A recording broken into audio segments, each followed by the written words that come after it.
Hello, Bill. Good morning, Matt. Welcome back to the DMZ, everybody. How was your respite? Good. It was weird not talking to you, but I assume you got the many postcards I sent. Did you feel untethered? Did you feel like you didn't know what was really going on in the world? I was. It was rough. We pulled through, but yeah. So I will expect you offering more sloppy, knee-jerk, oversimplistic analysis of the Democrats because you haven't had me to yoke you back to reality and give you the properly nuanced take that I know you that nourishes you. Yes, well, hopefully after today, and we did tape a podcast a couple days ago, an audio podcast, Matt Lewis and the News, so that helped prepare me. Get me in the right state of mind for today. The best part of me doing your podcast is that you let me talk. Yeah, actually, the irony is on my podcast, you talk more. But we did a good chat. I feel I do really scratch the surface. We talked a fair amount about the state of the Democratic primary, and we have other things to talk about today. But I could have talked to you for 3 hours. I feel like I know we never get enough time, despite the fact that I talk to you more than any other human outside of my family.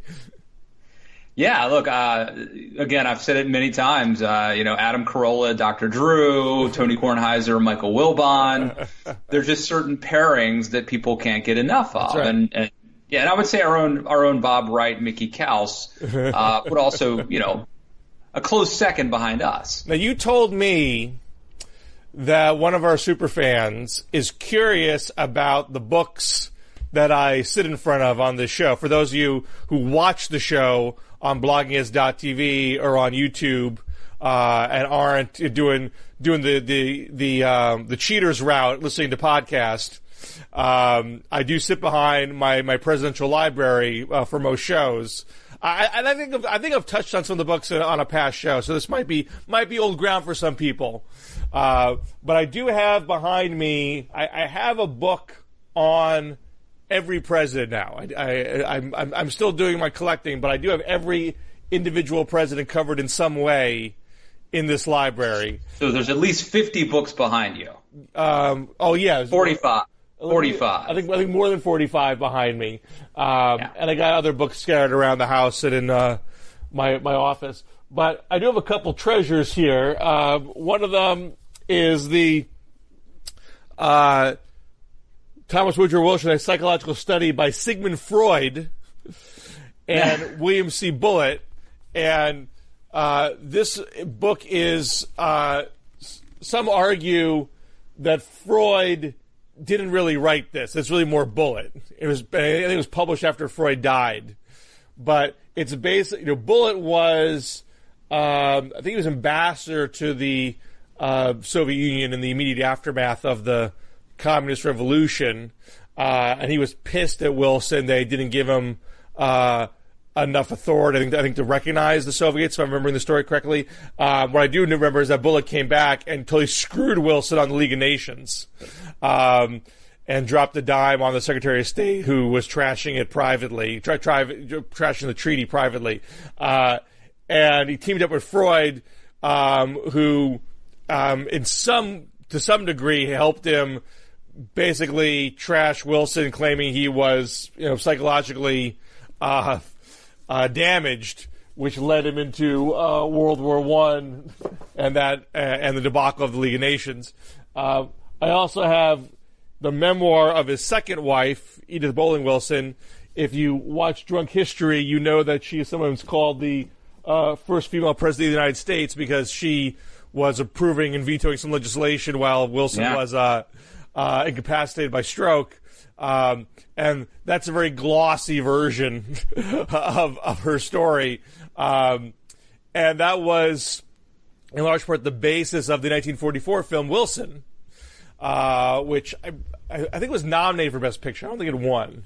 But that was part of the resurrection of Wilson's reputation during World War II and a resurfacing of interest in having United Nations that made Wilson look a lot better. I also have here the complete story of his assassination, the life of William McKinley, and the complete story of his assassination. This came out right after he died, so it's kind of falling apart. If I open it up, the pages will probably disintegrate in my hands. But that's a good one. And I also have the William Jennings Bryan memoir, the First Battle, which he lays out his whole theory of the case in the aftermath of I think his first presidential loss. I mean, those are some of the best ones. I mean, That's a Robert Caro there behind you? I do not. Actually, I have no Robert Caros behind me. I have Robert Dalek's. This is the second volume of Lyndon Johnson biography, Flawed Giant, which covers the presidential years up to his death. And I also have Dalek's Unfinished Life of John F. Kennedy. This one here, this is, you can't even see it. It's the presidential campaign of 1860. This was written around the turn of the century. This claims to be the first academic analysis of a presidential election, of a presidential campaign rhetoric. So those are some of my better little nuggets, hard to find nuggets in my library. Very cool. So I'm reading David Petrugia's 1920. Oh, I have that right now. Do I not have it here? I do own it.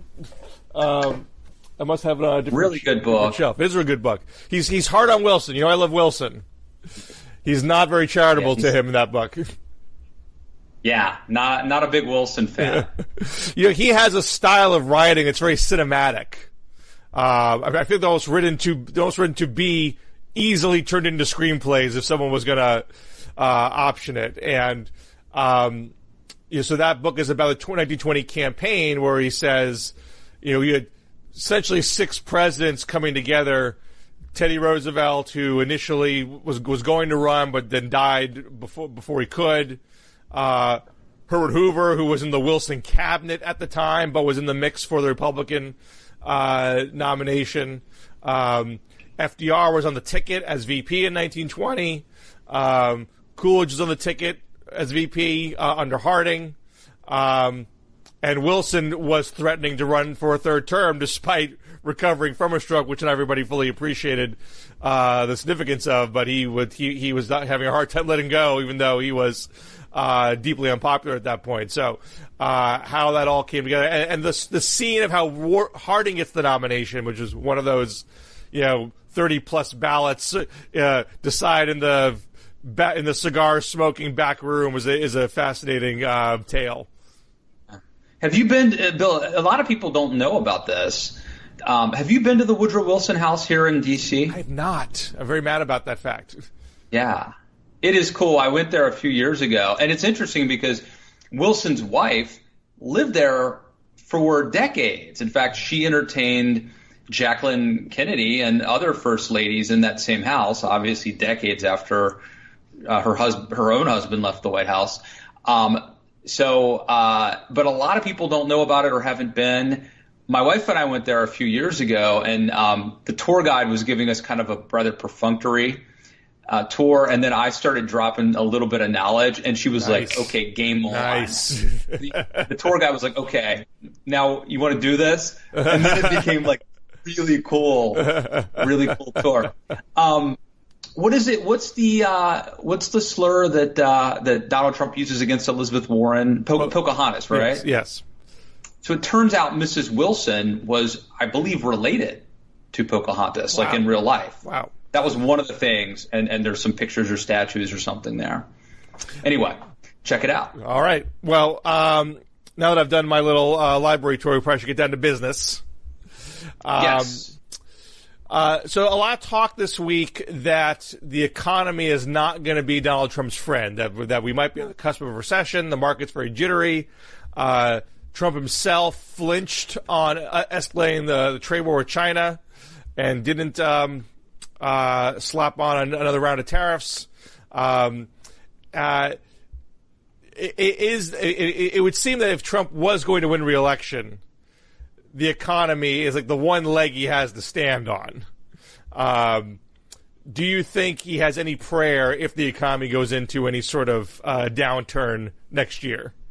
I mean, this is becoming conventional wisdom, but I think it's correct that Trump has benefited so much from this strong economy. It's given him almost a sense that like he can do no wrong, and that we were told if you impose these tariffs, if you attack people on Twitter, that the markets could get jittery. And it hasn't happened. So there's almost a mystical, magical quality about Donald Trump. It seems like he's been so lucky, and he's treading water. He's still not that popular, but with a strong economy, it seems like the odds would favor him to be reelected. And if you take that away, Bill, I think that maybe it's like a house of cards. It just comes, crumbling down. Now, I'm inclined to believe that, but just for devil advocate's sake, we've already seen anecdotal examples where Trump. We've seen anecdotal examples where Trump says he's going to save a plant. The plant gets shut down anyway, and the workers say, well, that's not Trump's fault. He was fighting for us. He was doing his gosh darndest. He's the only one who's looking out for people like us. Yeah. And we know from the flip side that the fact that he has a good economy has not altered his poll standing. People who don't like Trump continue to hate Trump, even if their own economic situation is good. We know that there are a lot of evangelical Republicans who have become very attached to Trump because he's waging culture war nonstop, and that is something that is unrelated to the economy. So if you like Trump for non-economic reasons, or you believe that Trump is fighting an uphill economic battle, but his heart and intention's in the right place, and it's external forces that have thwarted him, and Trump's going to blame everybody else. Oh, the Fed did this to me, and those China bastards, they did this, and the media, they're sowing discord and sowing disunity and trying to talk down the economy. Wouldn't people who love Trump anyway? And even if that is not a majority of the country, if those votes are allocated in the right states as they were in 2016, he could still win anyway. Yeah, you present this plausible case. Trump has pulled off miracles before, and he's very adept at blaming other people. So, yeah, you make a compelling argument. I guess my pushback would be two things. One, we're only talking about a few thousand votes in Michigan, let's say, or Wisconsin that may make the difference this time around, Pennsylvania. And so anything, even if it just affects things on the margins, could be the difference between winning and losing. And so the difference between a Trump with a strong economy and Trump with a weak economy, even if it weren't, he didn't go into a sort of Herbert Hoover-esque malaise kind of situation, that could still cost him the election. But I would say a certain amount of Trump's appeal is premised on this notion that he's magical, and that he's a winner, and that for some reason he's lucky. And there are tipping points during presidencies. I mean, George W. Bush for a long time had the wind at his back, and at some point the accumulation of things, whether it's Katrina, whether it's the Iraq War, whatever, they can eventually wear you down. And sometimes you don't notice it. Like, you don't notice the gradual erosion of support. It's actually more of a tipping point that happens quickly all of a sudden. And so that would be my pushback. But you may be right. Well, I'm not saying like that is right. And I think I generally am more where you are than the devil's advocate argument. And let's also keep in mind that Trump routinely tried to ride every bit of economic good news as if he is the sole reason for it. Every stock market bump, every unemployment number, every GDP number. It's always because this is what I did. I have, cheerled this economy. I've stood up to, our trading partners the tax cut. I gave you this great tax cut. Look at all the wonderful things that it's doing. So certainly on paper, under normal circumstances, it would be very hard to suddenly pivot and say, oh, now the economy's bad. All those things I took credit for, well, I have nothing to do with all the things that have gone wrong now. Yeah. Very much. When George Bush had his economic crash in 2008, it wouldn't be right to say the tax cut created the economic crash. But if you're saying tax cuts give you wonderful economies, but they prove wholly ineffectual at stopping other economic threats, well, then what good is that tax cut? So there are a lot of things that Trump has said that can be very, very easily thrown back in his face if there is a bona fide downturn. It just depends. Will anybody's mind be open enough to listen to it? Is there a soft Trump vote? People that voted for Trump the first time but aren't totally drowning in the Trump Kool-Aid. Case in point, an Iowa soybean farmer, for example. Those are the folks who are. China is now not taking any American agricultural exports. Those are the folks who are really getting in the teeth right now. And it's one thing if you're jerked around for a bit and then Trump backs off, and it's all kind of okay in the end. Maybe you forgive. Yeah. But it's a lot so of this bad by is, next year that maybe you don't forgive. Yeah, no, I think that's the exact point, which is so much of this is when does, a president's policies take years to sometimes come into fruition. And so Trump could be messing things up that we won't realize until he's gone. And he said that in terms of the debt and the deficit, right? He's acknowledged that. And so it may be that he has done some bad things that actually will have repercussions years from now, and it'll be too late. But the question is, when do these things hit? Remember, George H.W. Bush is punished because of a recession. In fact, the economy had started to turn around, but it was too late to help him. Right. Reagan has a recession in 81, 82, I guess 82, but then there's enough time to recover in time for the 84 landslide reelection. With Trump, and I'm not rooting for a recession. I don't think that's really a responsible thing to do. But with Trump, timing is so important. And what does the economy look like in November of 2020? That's a big deal. Right. If I'm going to try to quickly, Google it while I talk to you. Right. So the Bush recession, technically speaking, began in 1990 and lasted through March 1991. So we're actually technically out of recession after March 1991, but the aftershocks of that were still being felt. So unemployment continued to rise through June 1992. So even though you had nominal recovery after that point, you're still feeling it on the ground throughout the country, and you couldn't easily talk it up by the time you voted in November 1992. So if something hits in the latter half of 2019, it seems almost a certainty that I believe it's first and second quarter GDP, which are the most telling indicators of how the election's going to go. And this is why people run for president when it looks helpless or hopeless, right? So George H.W. Bush had like a 90-some% approval rating coming out of the Iraq, the Gulf War. Looked like he was unbeatable. And then, of course, Bill Clinton, so Cuomo doesn't run, other people don't run. Al Gore, and Bill Bradley. Yeah, they sit it out, and Bush loses, Clinton wins. And the same thing could be true of Donald Trump, who, depending on how the economy goes, could be much more vulnerable than we think.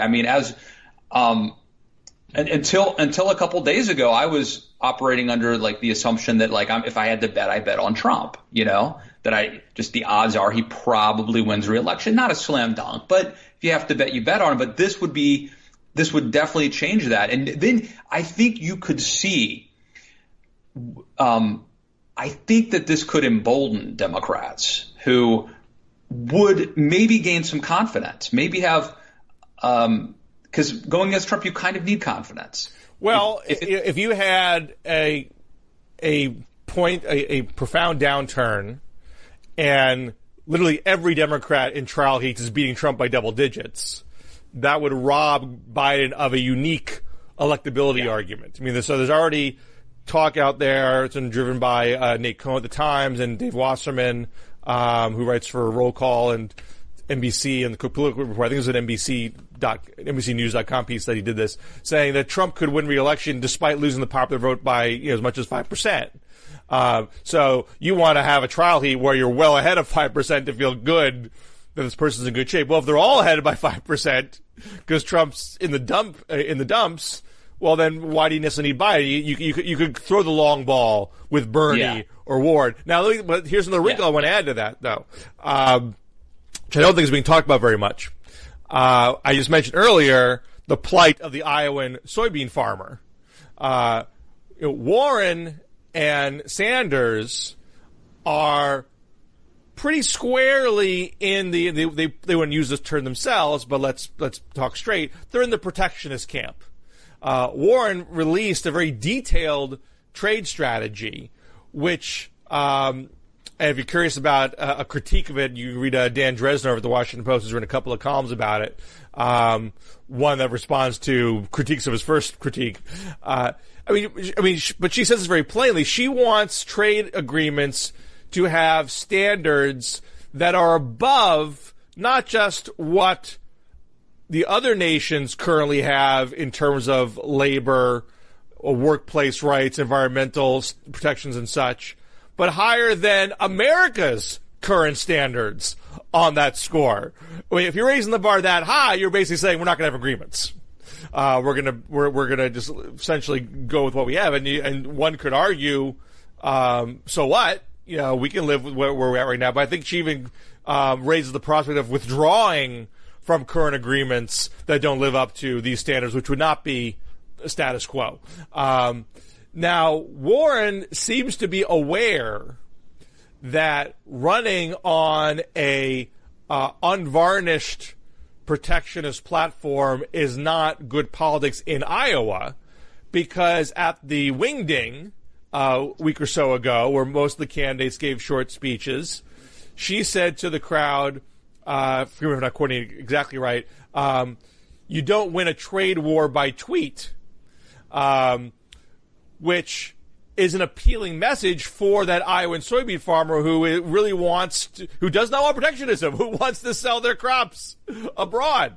And she did not go, and she includes in her strategy, I want to have consumers and farmers at the table.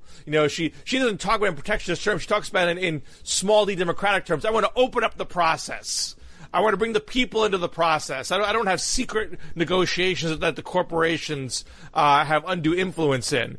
Well, that's all well and good, but the farmer's interest is very different from the steel workers' interest and the iron workers' interest. So it's the job of the president to mitigate all the competing interests and come up with an agreement. And she doesn't really explain how she's going to balance all the competing interests in her strategy, except for the fact that the bar is being raised so high that you're probably not going to have any agreements at all, and you might well withdraw from existing ones. So having said all of that, we had a poll, a post-debate Iowa poll, where Biden was at 28 and Warren was coming up in second place at 19. And you had a national poll just yesterday where Warren was at 20 amongst registered voters who say they're going to vote in the Democratic primaries, and Biden was at 23. So you can cherry pick those two polls and say it looks like Warren has got the mojo. Now another national poll came out yesterday that got less attention, where Warren was in third place at 10% and Biden was at 31%, and Bernie was in second place. No one's talking about that poll, so I don't know if it's a certainty that Warren really is on the cusp of being the clear second place person. But let's say, for argument, that she is, and particularly in Iowa, does Biden, who is maybe not completely in the free trade camp, but he talks more about we need to write the international rules or China's going to do it for us. That's one of his standard talking points. He threw a wrinkle at the last debate that he wasn't going to stay in TPP as is, but he certainly is interested in renegotiating TPP and really being in it in a way that makes you feel like he really wants to be in TPP. He's not looking for an excuse to get out of it. Does he throw a trade hardball at Warren if she is gaining on him in Iowa? Does he make a hard play for the Iowa soybean farmer? Look, I want to get your crops to Asia, and Warren's going to make it impossible. So that's a way that the economy could hurt a Warren candidacy. That's where I want to get at with you. I'm really curious about this because I think that there's a psychological aspect to this, that Donald Trump seems very lucky, almost magical. Like, he got away with the Russia stuff, and Mueller couldn't. They thought they had him, but he escapes. He tweets things that are very dangerous about North Korea and China, but it doesn't roil the markets. It hasn't caused anybody to bomb us. He seems to be like immune from this. Like, there aren't any consequences for his action, and I could say the conservative dogma has basically been that what an economy needs is reliability, the predictability. And Trump is anything but predictable, and yet the economy has been humming along. Let's say that there were a downturn and Trump were to start looking more vulnerable. Maybe this time the jig is up, right? How does that impact the Democratic race and the jockeying? Well, again, I think that if he looks like a sure loser, you will see an even more robust pushback against the electability argument vis-a-vis Biden.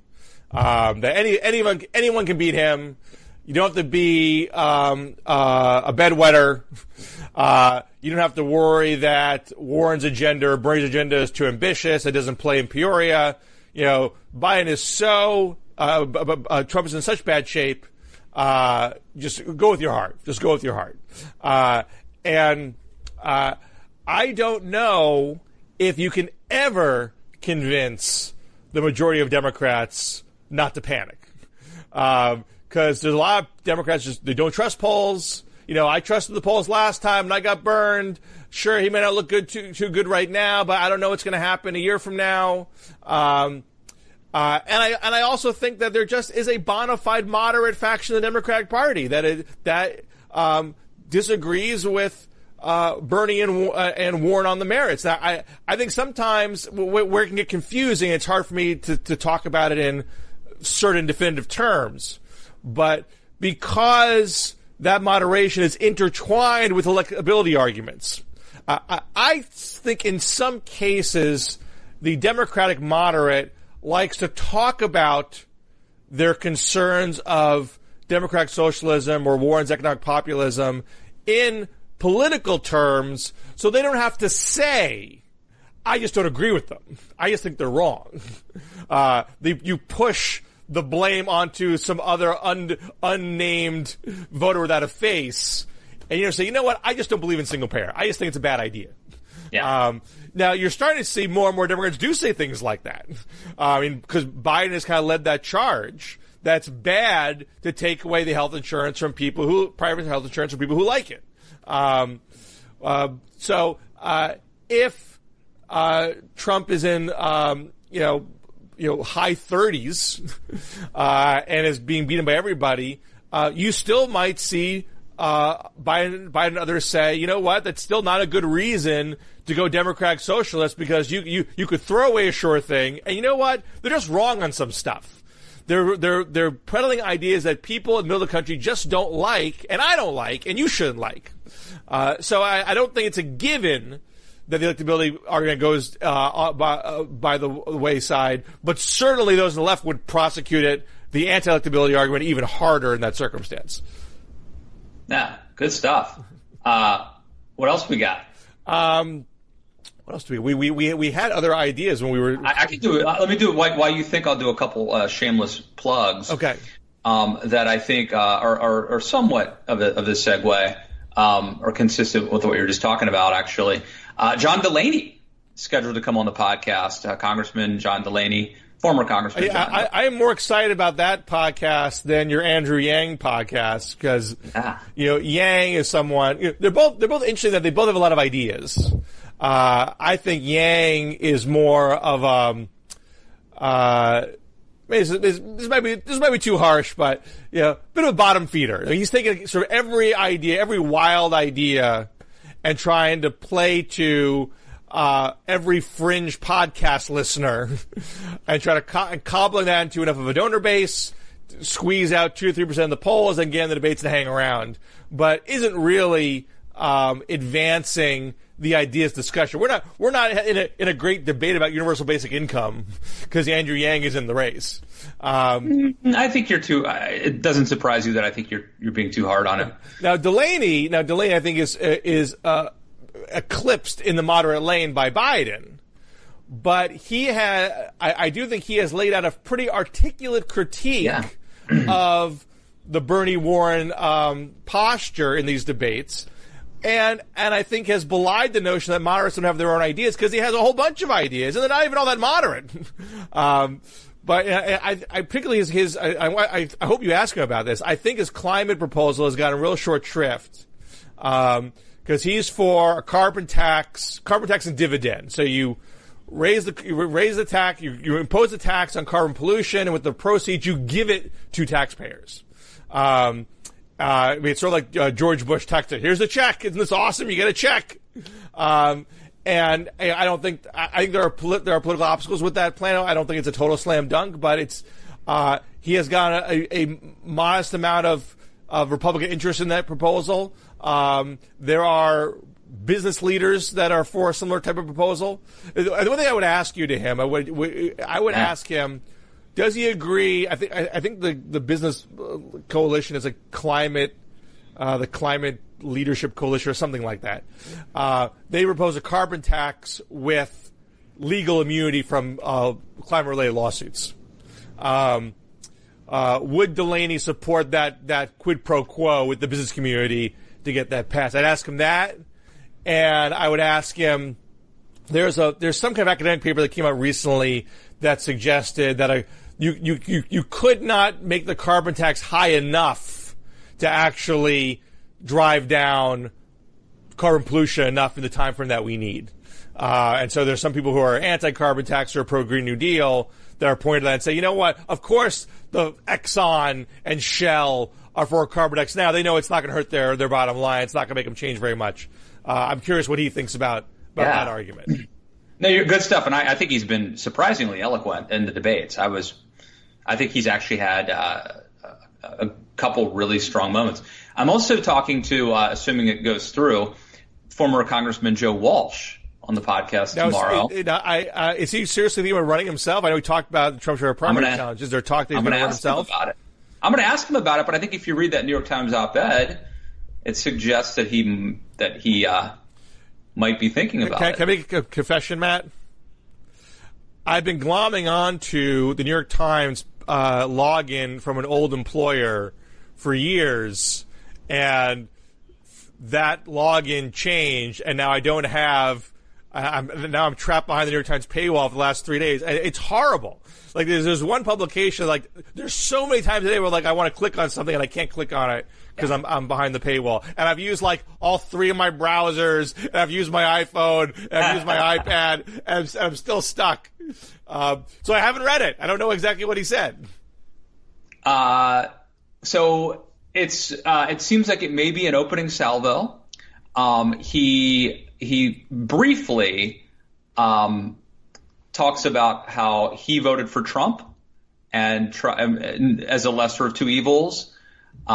He talks about how he has in some ways contributed to some of the problems today and his past political activity. So it seems like maybe he's kind of inoculating himself against that charge. And it really, goes after Trump in terms of policy and ethics and morals and everything, and essentially argues that there needs to be somebody taking on Trump from the right, unlike Bill Weld, who, by the way, since it's a Matt Lewis plug day, I'll be interviewing Bill Weld next month. You're on fire.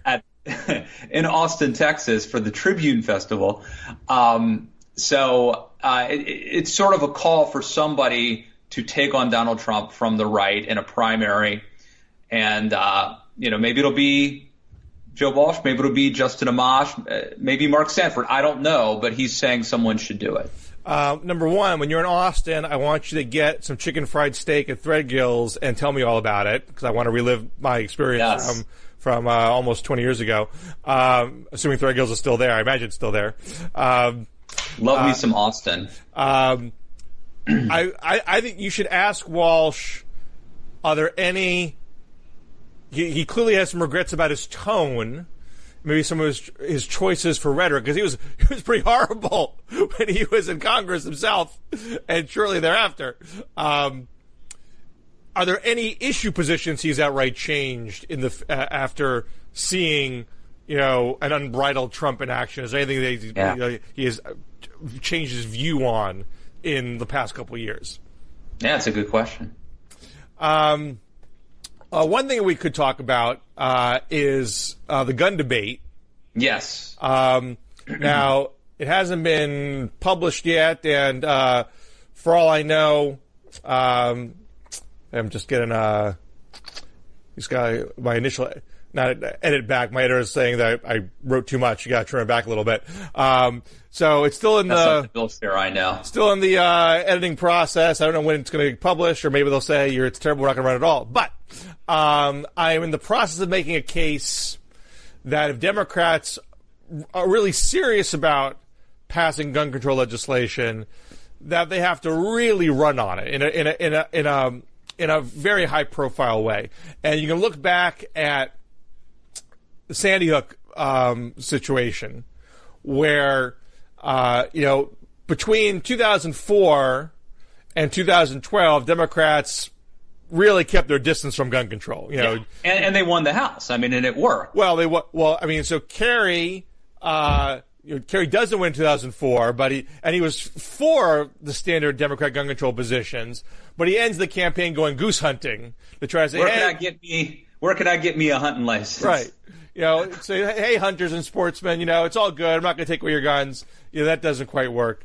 2006, you had a number of candidates who stayed away from gun control, like John Tester and Jim Webb, and they win. Scholler. Well, they flip seats in 2006. Obama, and around that time, there's also a book called Whistling Past Dixie by a political scientist, Tom Schaller, that basically argued, look, you're going to get killed in the South on God, gays, and guns. You can't do anything about your positions on God and gays, but guns, you can capitulate on guns, and that can help you in the interior West and the Midwest. And Obama essentially does that. When the Supreme Court ruled in the Heller case that there's an individual right to bear arms, Obama agrees with it, essentially. Doesn't challenge it, says it essentially comports with his rough general views, although argues that it allows for some reasonable gun control measures, but doesn't challenge it. And he wins some gun-owning states like Colorado and Indiana and Iowa and North Carolina. And then in the first term, we had the Gabby Gifford shooting, and we had the Aurora, Colorado movie theater massacre, and we had the Fort Hood shooting. And all those times, Obama doesn't push for robust gun control, nor do the congressional Democrats. It's not a major issue in 2012 against Mitt Romney. And Sandy Hook happens right after the election. And Obama understandably concludes, we just had 20 elementary school kids massacred. I can't do the same political calculation. I don't have to run again. So why not, try to take this moment and get something passed? And the harsh reality is that there was no mandate for that. He didn't run on it. There was no mobilized group of people ready to put pressure in the states and districts that mattered. And the NRA had been cultivating a diehard gun rights culture and community for decades, who were prepared to withstand whatever was thrown at them. And even though now we know they had some internal divides themselves on the subject, but they still came out very defiant, very harsh, and held the line. And I would not argue that it's a given that you could run on gun control and win. Now, there are people who'd say, look, Democrats did run on gun control and win in 2018. You had 15 Republicans with A ratings from the NRA lose their seats to Democrats with F ratings. You had Lucy McBath, whose son was killed in gun violence, who won in suburban Atlanta. Jason Crow was pretty diehard gun control in Colorado, where gun control even passed in Colorado under Governor John Hickenlooper after they had, a spate of shootings. So this shows you can run and win on gun control. I think it shows you can run on gun control nominally. There were not a lot of races. Lucy McBath is kind of an anomaly there. Most of the races in 2018, gun control wasn't the issue. It wasn't the issue that the race turned on. There are a couple of examples. For example, Dean Heller lost his Senate seat in Nevada.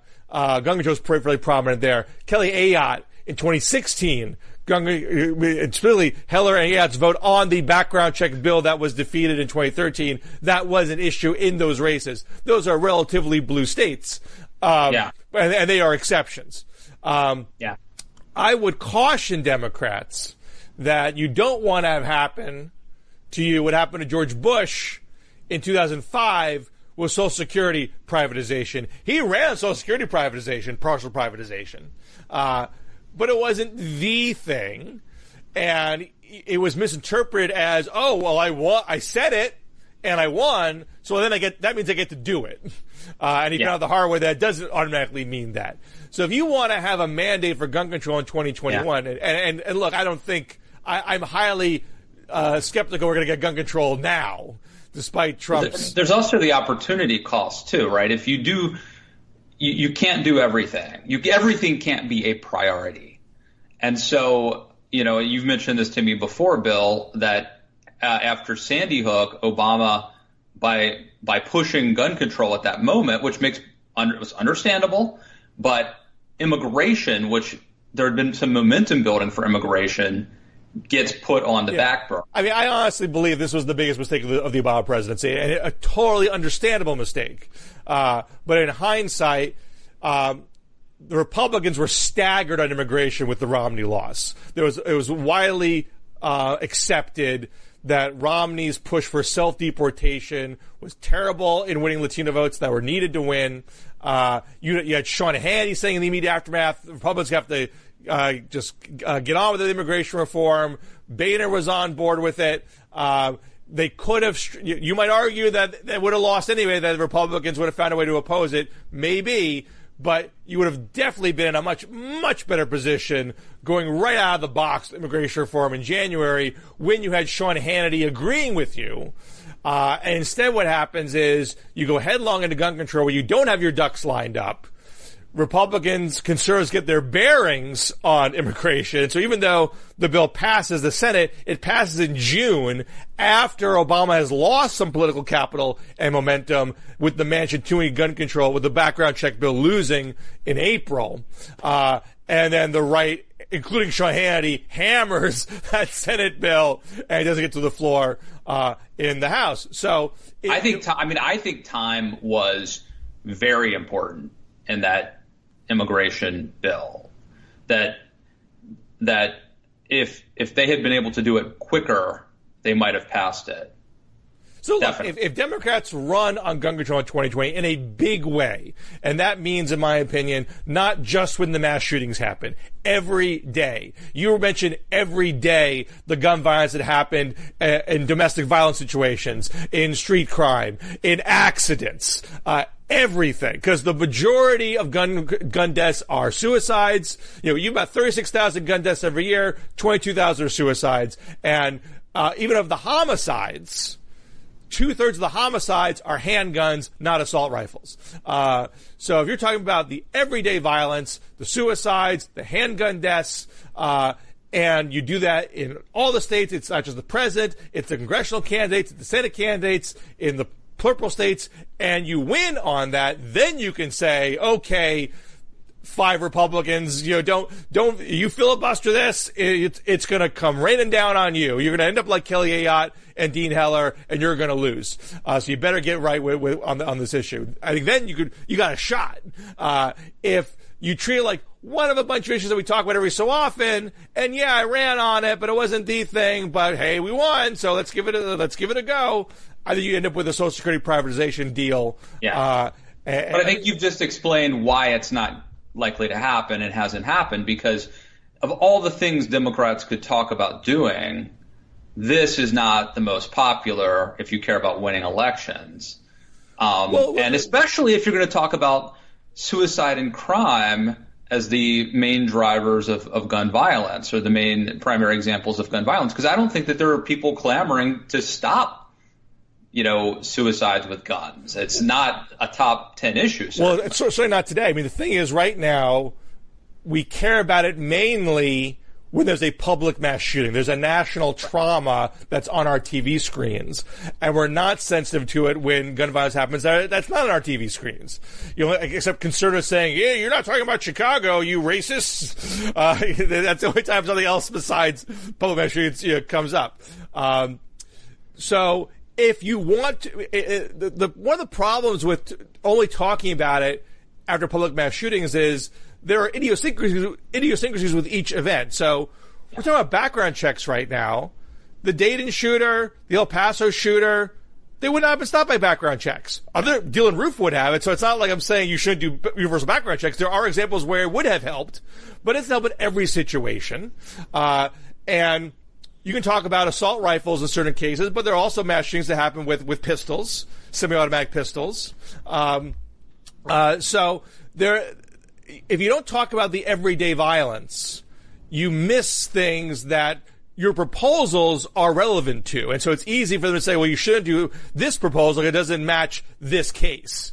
But the downside of that is it leads you into areas where the polling of it currently is not very good. Look, even the assault weapons ban, which polls pretty well, it doesn't poll pretty well in every section of the country. So in 2013, Manchin Toomey was a really, really modest background check bill.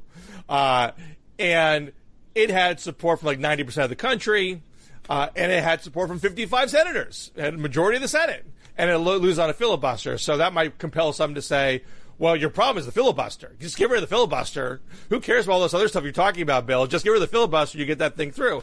With something like background checks, which it polls extraordinarily well, but is pretty minor policy, sure, maybe getting rid of the filibuster would be sufficient for that.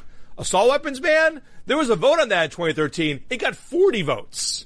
You had several Democrats, and some who were still in the Senate. John Tester in Montana, Michael Bennet in Colorado, Mark Warner in Virginia, who did not vote for that. And Joe Manchin didn't vote for that. I don't think Doug Jones would probably vote for that in Alabama if he's still around in 2021. So if you want to get the bigger stuff passed, you have to move the needle. You have to move the needle not just in the big cities where they're the goose your poll numbers, but in the redder, lightly populated states that are disproportionately influential in the Senate. And you could very easily argue that it's not worth the electoral risk to do that. But if you want to pass that legislation, you have to take that risk. But the key is beating Donald Trump. That's what most Democrats care about. And so that may be an inverse relationship there. Absolutely. It would be a big risk to bet a lot of chips on making that the issue. But everyone keeps asking, why does nothing get done? Well, you want to get it done, you have to invest the political energy to build the movement for it. And look, if Democrats say, you know what, it's not worth that. That's not worth that risk. There are a lot of other issues that have just as much import. Healthcare kills people. Climate kills people. The immigration crisis kills people. So people dying across the border. Not to mention a whole millions of people who are living as second-class citizens. These are all important things too. And you know what? 30,000 gun deaths. It's horrible, but it's not everything. And we got to make decisions and make priorities. If that's the internal calculation, I would totally Get that. But if you want to actually do something about gun control, you got to lean into it. I've missed our talks, Bill. I just wonder do you not get this at home, Matt? Not to this degree. I wonder what did America do last week when we were not having our dialogue? Like, how did people kind of cope with the news? It must have been really challenging. I think that you lived on C-SPAN tracking of Iowa State Fair food choices. I mean, that might have gotten you through the hard times. Yes. Turkey legs and deep fried PBJs. Well, corn dog can get anywhere, but you want to see what's I just want to say something here, Matt. All this time with the Iowa State Fair, 1 million people over the course of a week and a half. Next month, Matt, you have a bigger fair right here in Western Massachusetts, the Big E, 1.5 million attendees every year, much deep fried food on sticks. I think we have. Is this for the important Massachusetts caucuses that are first in the nation? Well, Massachusetts is close to New Hampshire, where there is an important primary coming up, and this is a New England fair. There are people that come from a large radius to the Big E because it's the New England agricultural showcase. So will you get some candidates? I don't think so. I don't think there is a local newspaper soapbox event the way the Des Moines Register has the soapbox because it hasn't traditionally been a political event. But I'm saying candidates should show up. Candidates should go there, bring their own soapbox and make a speech because not only is New Hampshire coming up, Massachusetts on Super Tuesday. And I would not assume that Warren has that locked up. She has not polled well in Massachusetts in some of the earlier polls. Now her polls are getting better, of course. So she probably. All right, well, I'm going to call on. I'm calling on Andrew Yang and Joe Walsh and John Delaney. Bill Weld should be out here. And Bill Weld and even Justin Amash to go to that fair. Still clinging to Justin Amash. You're not letting that dream die. Keep hope alive, Bill. I think so. If it was a race between Trump, Weld, Walsh, and Sanford, who do you vote for? Trump, Weld, Walsh, Sanford. I probably go Walsh. You would forgive him for his past. I think so. Look, nobody's perfect, but I think Walsh, I'm a fan of his work with the James Gang and the Eagles, and that'll get you a long way with me. All right, anything else? Well, you already had your plugs. Anything else you need to mention before we sign off? I think I've plugged so much already, but how about you, Bill? Anything? I got a piece of Real Clear Politics. Oh, I did have a piece of Real Clear Politics this week. Yeah. We talked about a little bit on your podcast, but we argued that there's not enough room in the primary for both Sanders and Warren, that they are in each other's way.